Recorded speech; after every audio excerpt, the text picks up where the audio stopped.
Yo, what is up, YouTube? It's your boy Tay, and I'm here with my Spider-Man Miles Morales review. Now, it's been a while since I've been able to actually get this review out. I beat the game last week, and I actually had a whole lot of gameplay recorded for this, and a lot of different cuts and things prepared for it. And then my files ended up getting messed up. I couldn't upload them up to Sony Vegas, and man, it's just a whole lot of issues that come with that. But the show must go on, right? So I went ahead, got some new footage for you guys for the review, and ultimately I just want to keep it rolling for you. So let's jump straight into this. So if you don't know, the Miles Morales game takes place 1 year after Spider-Man 1 concludes. By this point, Peter has been training Miles on what it is to be Spider-Man, on his powers, kind of how to take on some of the responsibilities, but ultimately it's revealed that Peter's going to be leaving New York for a trip, and he's going to be leaving New York in Miles' hands. Now, at this point, Miles has to take it upon himself to understand fully what it means to be New York's web slinger himself. So, concludes the game. Now, Spider-Man Miles Morales, compared to the first one, it looks visually better, just a tad bit, and I feel like that's mostly due to the ray tracing and the higher fidelity that goes into the density of traffic, people on the ground, foliage. All of that stuff is definitely more detailed, but then also the game runs at 60 frames per second. So not only does it look just a little bit better, it plays a hell of a lot more smoother. Now I know, of course, we had the 60 FPS upgrade for Spider-Man 1, but the fact that Miles Morales was built from the ground up with the 60 frames per second in mind, it definitely kind of flows a little differently, right? Because it's not like you're going from 30 to 60. You're starting straight off from 60 and you go from there. But yes, I definitely like the way that Miles Morales looks. I like how the characters themselves look. It's not Insomniac is not one of them companies that need over hyper realistic, characters. But for the animation and the animation grading that they do, the characters themselves do look good. Now we remember when Miles Morales was first revealed, and my man's had like the old cut edge up, and that shit was all types of fucked up. Well, of course they fixed that shit. So my man looked nice. You know what I'm saying? He got a nice cut, nice dude. He looking good. The characters look good. The audio for the game is fantastic. Everything feels like it's alive. The city itself feels like it's alive, and they roll with it. It's just a nice transfer over, right? As far as the gameplay goes, right, it plays the same. There's no big leap in terms of how the combat plays compared to playing Spider-Man 1 versus Miles Morales, except the fact that you get a new set of skills and you get the Venom power, right? And the Venom power definitely changes up how combat flows, because now you kind of have this extra ability that is incorporated into the fights because of depending on which enemies you're fighting. So if you're fighting the undergrounders, you need to use your Venom powers to knock off a lot of their abilities and weapons that they're using. If you're fighting Roxxon, the Venom power abilities definitely help with, unequipping them from their gear and stuff. But ultimately, like, besides, the Venom power and the camouflage, the combat pretty much is rock solid the same. But it's nothing wrong with that. It's one of those things where if it ain't broke, don't there's no reason to fix it. The only thing you can do is just change up how the player can incorporate the new powers into the combat system that you already are accustomed to.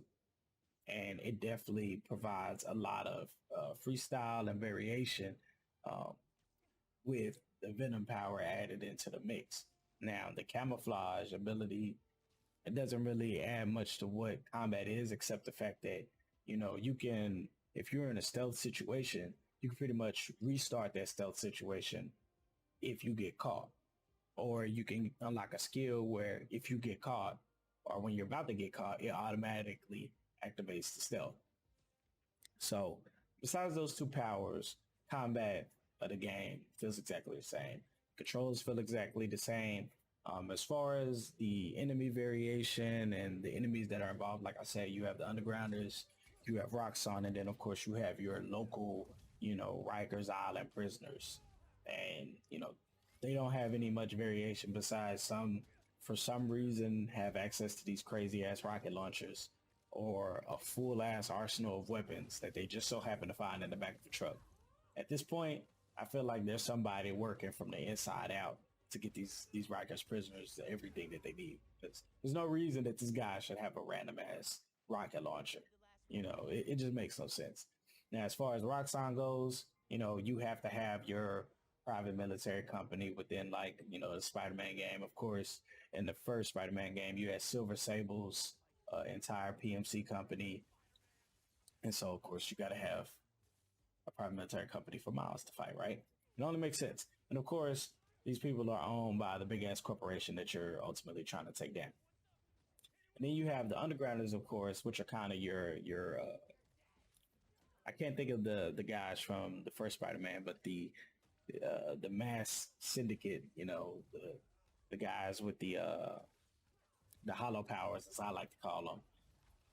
It's pretty much who the Undergrounders are. Now, they do provide some variation in terms of how you are to approach them, because with the guys, the Undergrounders who have the large fists, you can't, attack them directly because they have like an impenetrable defense via the gloves. Then you have the guys who come in with the shields and the hammers. So they're on top of having a shield, they're a heavy set guy too. So you can't approach them the same way that you would approach a shield guy from Roxxon. So there's enough variation in there to keep it mixed up. There's even some situations and crimes where you actually have to fight both at the same time. Man, it's pretty cool. As far as the boss fights go, you fight Rhino, you fight Prowler, and you fight the underground boss, of course.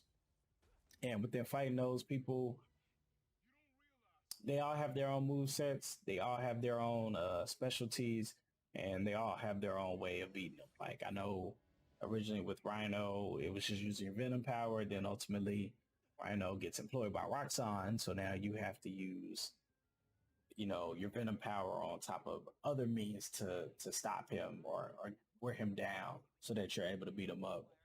Fighting the Prowler, it wasn't a knockout, drag out fight because he would just go invisible from time to time. But it was enough variation between those bosses that it didn't feel monotonous, And then of course, in some of those fights, you had, little people would enter, or you would just have to fight them one on one. But there would be like waves or phases, as they would say, where if you get them to a certain amount of health, they, of course you don't see, but you get them to a certain amount of health, it goes to the next phase. And then you have to fight them through a different portion. So on and so forth, right? What you come to expect from Insomniac boss fight games. Well, I mean, boss fight moments. As far as the skills go, like I said, you have a very vast amount of skills that actually provide enough variety to set how you want to play the game. There's no clear-cut way on how to do it, but ultimately it's enough variety there to, for you to formulate how you want to attack a situation. Now, as far as like the game itself, the ending of the game, I think overall, man, it took me like 8 hours to complete. I think about 8 hours. I had to go back and look. I think it was about 8 hours. It wasn't that long. I feel like it ultimately could have been like some form of a DLC, just off of length and how close it is to Spider-Man 1. It would have felt like a great DLC, right? It didn't need to be its own game. And then ultimately, of course, how it ends, pretty much beat the game. Peter comes back, everything's cool, right? But as far as like the future of the game, we know that Spider-Man 2 is on the way, and we know that ultimately, you know, Peter and Miles are going to team back up, and it seems like the big guy, of course, is going to be Venom. Now, Insomniac may pull some shit out their ass and even throw another curveball at us, but we know that so far Venom is the big bad for the future of what Miles and Peter have to deal with in New York City. And overall, I feel like where this game cut off, it could have been some DLC. Um, and if I was to give it like a score, right? You know, because everybody does the 1 through 10. If I was to give it a score, I'd say as far as functionality, gameplay, story, uh, getting some questions answered, you know, it was definitely it it was definitely deserving of the time. If I was to give it a score, I'd give it a 8 out of 10. And the only reason I couldn't even closely relate, uh, get this like a perfect score in any shape or form is because of how close in relation it is to Spider-Man 1. And that's not a bad thing. It's just that in terms of timing, you pretty much got what you already had got before, but with a different story, different environment, different characters, different bosses, and different ways to interact with the world. Everything was original to what it was to be Miles, but it was still within the same scope of what it was to be Spider-Man and what you did in Spider-Man 1. So I would definitely give it an 8 out of 10. Feel like it's still a great game. If you haven't bought it, go ahead and buy it, man. It's definitely worth the time. Uh, I ended up doing a little bit of knick-knack hunting and stuff, and it was pretty fun for the most part because of the traversal in the game is so fantastic. The traversal in the game in itself makes the knick-knack hunting not feel so monotonous, you know. And I feel like it's only in those games where knick-knack hunting feels like it's just part of the game. It doesn't feel like a separate thing to do. It feels like it's a part of what you are already doing. And it doesn't feel like you're really going out of your way to get it. Everything just feels so closely wrapped up. I guess what it means to be Spider-Man, right? But again, that's my score, man. I give it an 8 out of 10. Um, if you haven't bought it, I highly suggest buying it. If it's on your backlog, I highly suggest sinking your time into it. But those are my overall review on it, man. Let me know what you guys think down in the comments below. I'm gonna catch y'all on the next video. Peace.